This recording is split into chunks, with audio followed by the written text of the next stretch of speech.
The chapel had forgotten the hour. The world outside slept. But guilt, it seems, never does. And that night, it knocked. Not frantic, not loud, just steady, as if guilt had a rhythm of its own. I stood from my modest chair, candlelight flickering over parchment and prayer, and opened the wooden door. She stood there, a woman, no longer young yet not aged by years but by the weight of something far older than time. Her hands were trembling, her eyes swollen from crying too many nights in secret. She didn't speak. She didn't need to. Her silence screamed. "Come in, child," I said, not because I knew her age, but because I saw the little girl still curled inside her shame. She sat, barely, as if her body had forgotten how. Her dress was plain, damp at the hem, the scent of old firewood and something faintly bitter, fear perhaps, hung around her.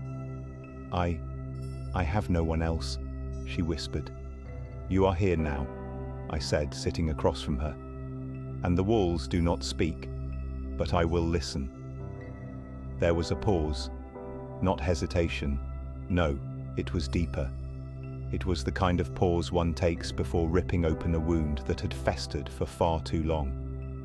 "My son is dead." The words fell, sharp as glass. I did not move. 3 days ago, in his room, rope, chair, silence. She said it like a list, as if details might keep her from drowning. "I washed the blood from the floorboards," she added. I opened my mouth to speak, to offer prayer, perhaps comfort. But she raised a hand. "Number, I don't need comfort.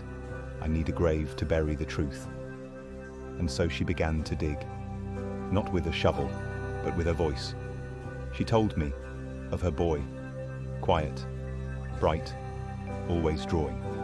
She spoke of how he once laughed when the sky turned pink at dusk, and how that laugh had stopped years ago, just disappeared.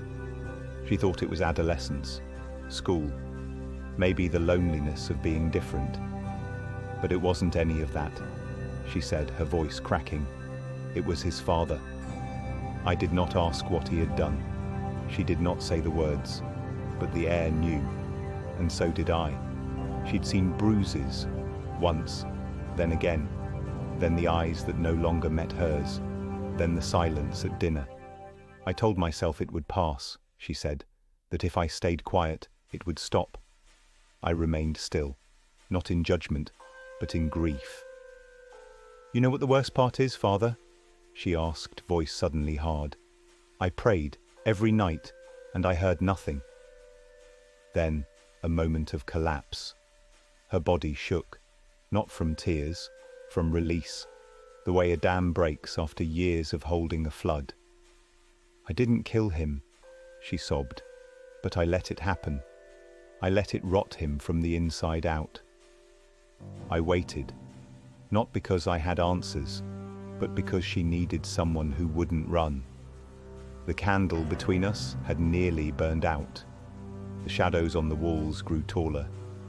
"You don't have to forgive me," she said finally, "but I needed someone to know."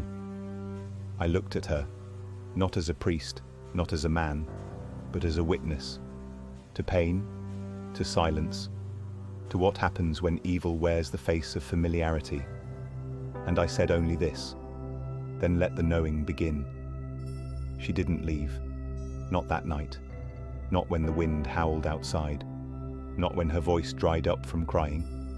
She simply stayed, as if her bones were too ashamed to return home. I gave her tea. She didn't drink it, just held the cup like something alive, something warmer than her thoughts.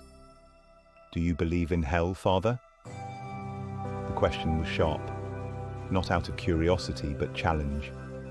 "Yes," I answered. "And where is it?" I didn't respond right away. She continued, "Because I think I've been living there for years, and I built it myself, brick by brick, prayer by unanswered prayer. The tea went cold in her hands. She spoke then of her son's funeral. No one knew the truth. The neighbors brought bread. The priest from another town read verses she didn't hear. I watched them lower him into the earth, she said, and all I could think was, it should have been him, not my boy. I knew who she meant. She didn't say his name. Sometimes the name is too foul to be spoken in holy walls, and yet I stayed, she whispered, because I was afraid they'd take my son from me, afraid no one would believe me, afraid of starting again with nothing but shame in my pocket.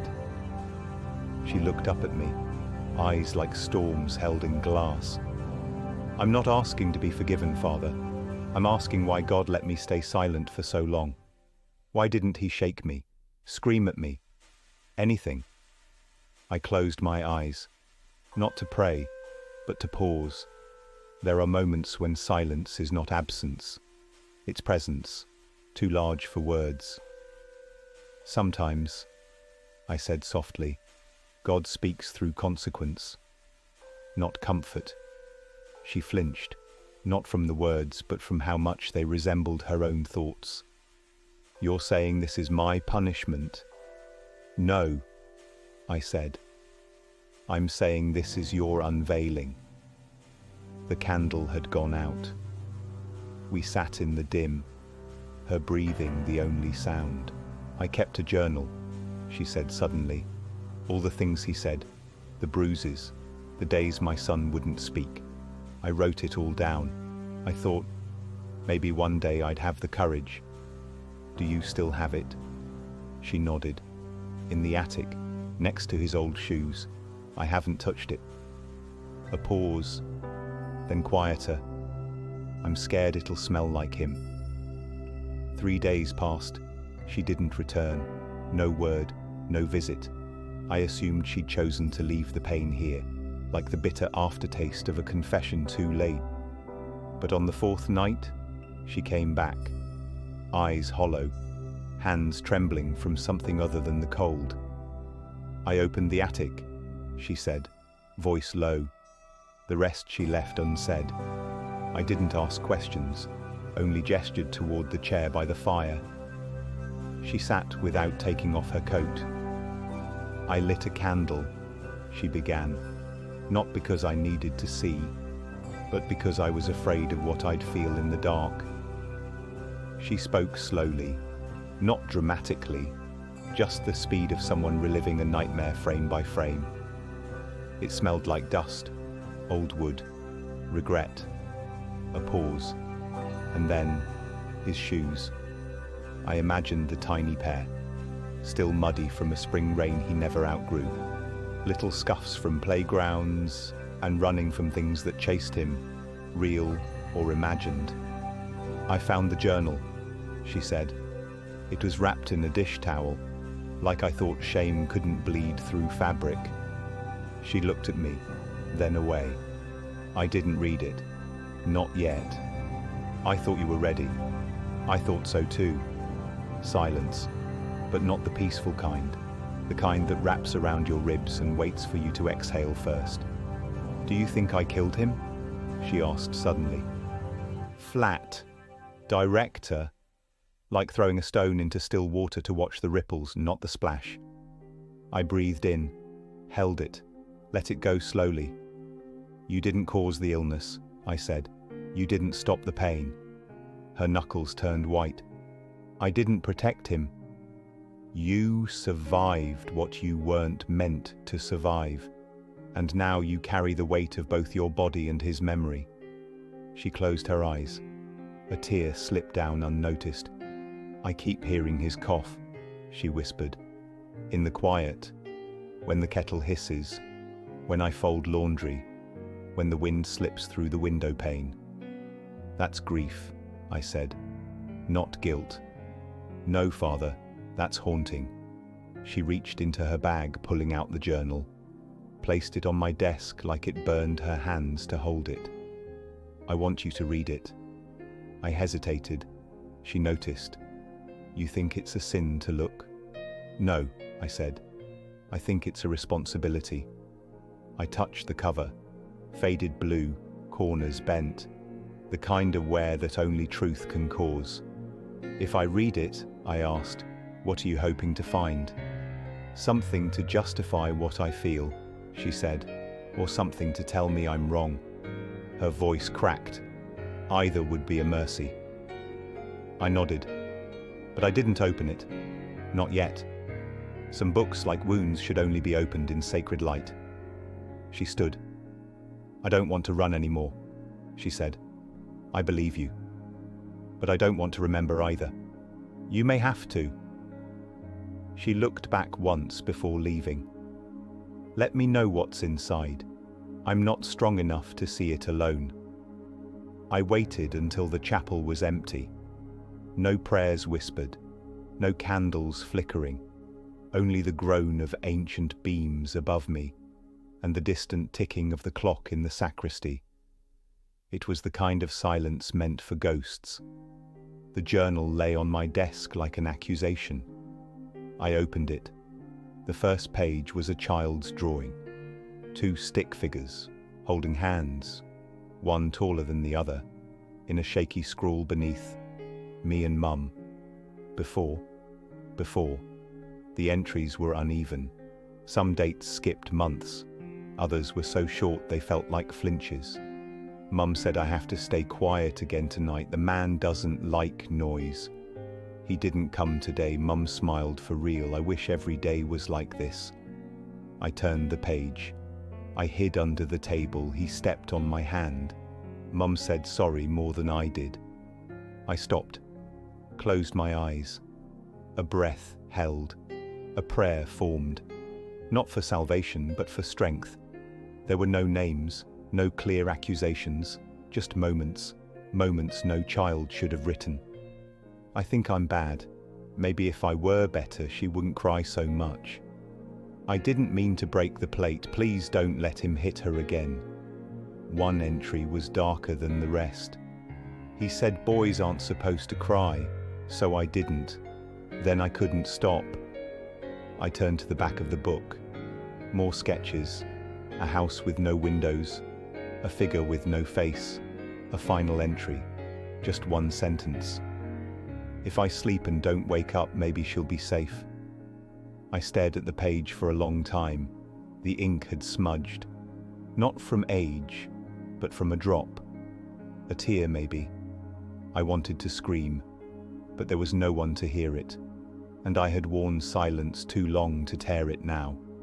She thought she'd failed him, but it wasn't neglect. It was survival. Tattered, threadbare, desperate survival. I remembered her eyes, hollowed by shame. She thought she had been complicit. She wasn't. She had been hostage. I wrapped the journal in a cloth and locked it in my drawer. Some truths, once seen, never leave you, but they also don't need to stay visible to burn. The next day she returned, still pale, still stiff, but there was a quiet resolve in her steps. I didn't sleep, she said. Neither did I answered. I told her what I found. Not the lines, not the details, just enough. Her face didn't change, not at first. Then her lips trembled. I thought, maybe I imagined it. You didn't. He never touched him, not like that, but the yelling, the threats, the door slams. She looked down, and I never stopped him. You protected him the only way you could. But he died anyway. That wasn't your fault. Her voice was barely a whisper. I think I wanted him gone too. I didn't answer. There are confessions that don't need penance, only understanding. She placed her hands on the desk, steady, cold. Will God forgive me? He already did? Then why can't I? I couldn't lie, because the wound still bleeds. She nodded, just once. Then something broke, a sob that rose like thunder in a chapel. She wept, openly, messily, like she'd been waiting to collapse. And I let her, because some absolutions don't come with words, they come with presence. She stayed for an hour, maybe more, then stood. "I think I can breathe again." I didn't respond, just met her eyes and nodded. She left the church slower than she came, but she didn't look back, and in that I saw the first flicker of resurrection. That evening I returned to the chapel, not to pray, but to sit where she had sat, to see the silence she left behind. The pew was still warm, as if her sorrow had soaked into the wood. I ran my fingers over the grain. No holy water could cleanse what had passed here, nor did it need cleansing. It needed remembering. I once believed confession was about naming sins, but some people don't sin, they endure. They survive storms that leave no bruises but tear through the soul. Her son had died 3 years ago. An overdose, they'd said. An accident. But the journal told a different story. Not about drugs, but about a childhood stitched with fear, silence, and invisible bruises. He had carried guilt that wasn't his. She had carried shame that wasn't earned. And I had carried the belief that faith was enough to heal such things. I was wrong. There is no salvation in silence, only wait. She hadn't come for forgiveness. She came for witness, to know that someone else had seen what she never dared say. And I had. Finally. The following week, she left town. No goodbye, just a note on the pew. "Thank you for believing the parts of me I couldn't speak." That note lives in my drawer now, next to the journal, next to my collar.